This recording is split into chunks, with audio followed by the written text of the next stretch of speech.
This is a DIY gift. Yung friend kasi ni Steph ay atin siya ng gift. What? Atin siya ng gift. And she...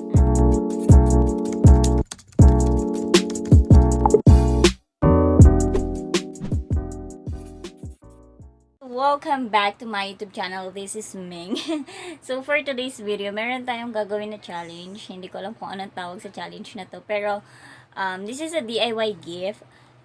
Yung friend kasi ni Steph ay atin siya ng gift. What? And, atin siya ng gift. And she asked for suggestion anong magandang gift. This is a personalized DIY gift.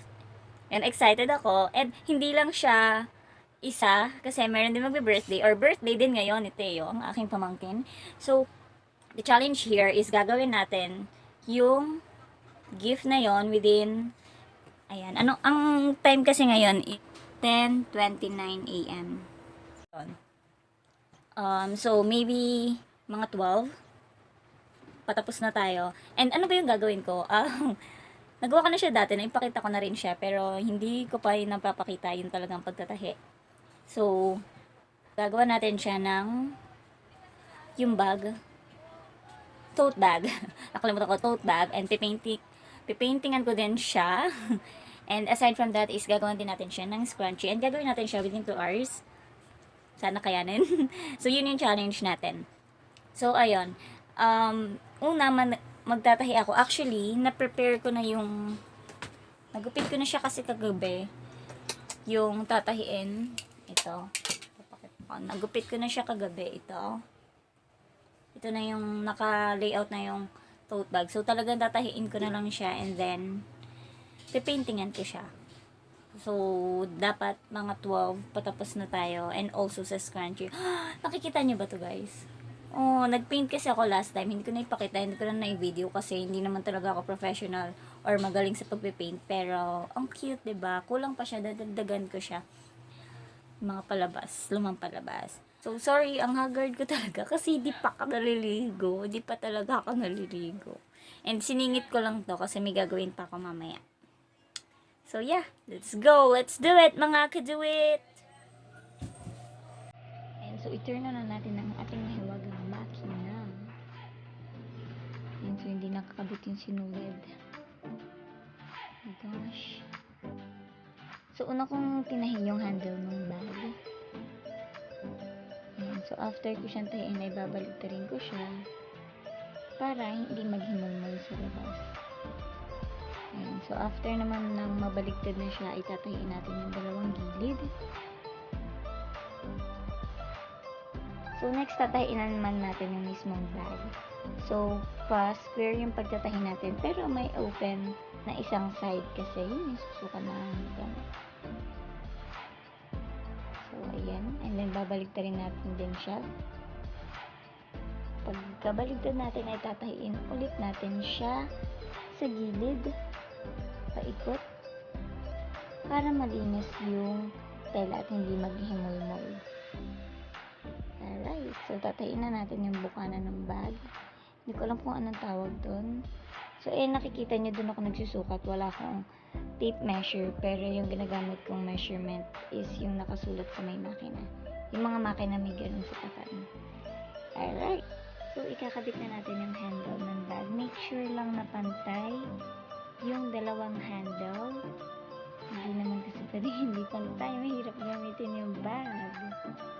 Alright. So, be careful kasi medyo maliliit na pagtatahi yung ginawa natin. Tsagaan lang guys. Ayan, so guys, natahi na natin siya. Ito na siya, ito na. Plain tote bag. So, magpe-prepare na ako para sa pagpipaint. Alam nyo ba, 11:34 na. Kasi alanganin pala, nag-lunch na rin ako. Kasi nga, 'di ba, mamaya naman mahimatay naman tayo sa gutom nito, kakagawa ng kung ano-ano. Ayan, so alanganin pala yung 12:00 natin. Pero at least natahin na natin siya and madali lang naman. Wow! Madali lang naman mag-paint. So simulan na nga natin. So ito yung mga gagamitin natin. Nakita niyo yung nalagyan natin ng paint. Ang dumi kasi hindi ko siya nalilinisan. Kailangan din ng sponge. And ito yung mga kulay na gagamitin natin. Then brush yung ilaw. Wala lang, design lang. So first, nag-print ako nung pangalan niya, Princess. And then, dinikit ko lang siya dun sa may tela. Kung makikita nyo rin, naglalagay ako ng sukat para lang ma-make sure ko na sa paglalagay ko nitong masking tape ay pantay. Kasi last time gumawa ko hindi pantay. And so, yung mga color na kailangan natin is black, blue, white, and then red. So, first, nilagyan ko muna siya ng black na may blue. And sponge talaga yung ginagamit ko kasi hirap ako sa pagbe-blend kapag brush. And nakita ko din tong hacks na to na ang dali lang din mag-blend kapag sponge yung gamit. Parang sa mukha daw ito, parang sa makeup. So, yeah.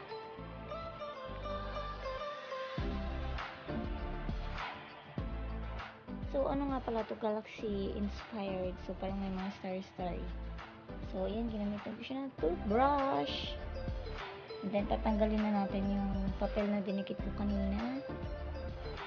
Diba? Ang cute! And para ma-highlights siya, kasi medyo may mga nag-lapses, ay pipintahan ko siya, or papatungan ko siya ng color white para mas mag-highlights yung pangalan niya. Saka para mas, para mas malinis tingnan. Ang cute lang. Kailangan na natin siyang matubig kagad kasi alas 6:20 p.m. So, ginamitan ko na siya ng blower. Welcome back ulit. Ayan, so, natapos na natin siya. Ito. Lobot na ako. Ayan. Ayan siya. So, naglaps tayo. Umabot ako ng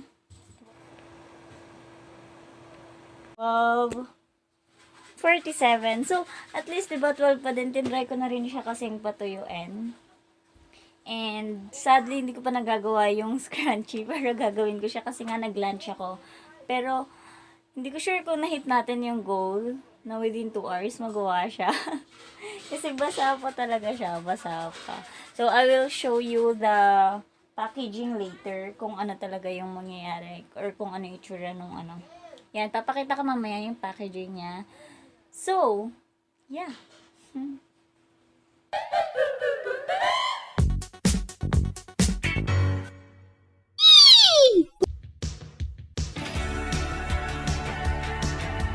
And so, for Teo's birthday, I created a DIY coloring book. So, maganda to kasi yung paper ay hindi siya ordinary paper. Para ma-make sure natin na hindi magbabakat yung color sa next pages. Gumamit ako ng paper with 120 GSM gum. So, ito yung paper na ginamit ko. Makapal siya, guys. Ayan. So, meron din siyang personalized letter. Mukha siyang hindi kita, pero pag kinuloran siya, syempre, ma-highlight na yung letters. So, happy birthday, Matthew Adrian. 6th birthday niya. Yay, ang cute. So, sa dulo, nilagyan ko na lang ng karton. Folder yon, folder. Oh, diba? Ang cute! Kasi dino team siya. Kaya, ito yung naisipan ko. Share ko lang. Ayan. So, mag-outro lang ako. Thank you so much for watching. My name is Meng. Maliligo na ako. May you have a good day. God bless you. Don't forget to smile. Bye!